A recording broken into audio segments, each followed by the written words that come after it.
Hello everyone, this is Dan Gramza, and welcome to Gramza Market Studies for Monday, June 21st.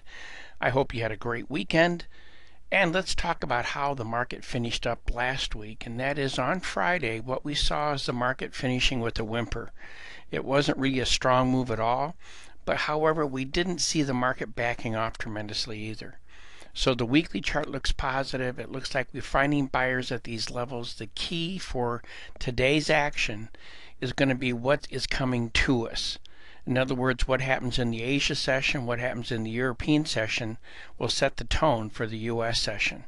And right now, we're looking for an afterglow to the upside. We're still looking for buyers to maintain these positions. And when it comes to the currencies, well, they also finished the week positive. Again, I mentioned to you yesterday or Friday that we did not expect a big move in the Swissy the next day, and you can see that's the kind of behavior we had. That's perfect. That's a textbook type action that we're seeing here from my perspective.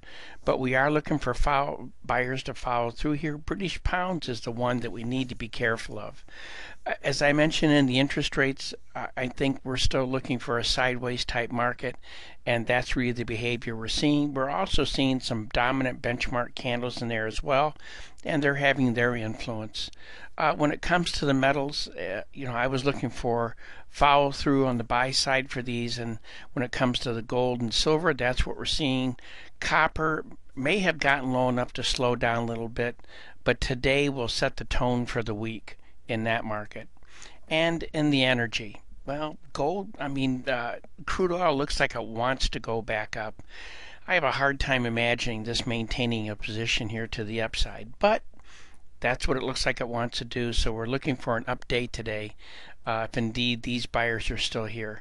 Natural gas looking for a sideways market. Grains, buyers are here, and we want to respect the price action we're seeing, but I think we're going to look for a sideways market there in wheat. Now, that concludes today's market studies. I hope you found a few ideas helpful. Looking forward to being with you again, and in the meantime, take care.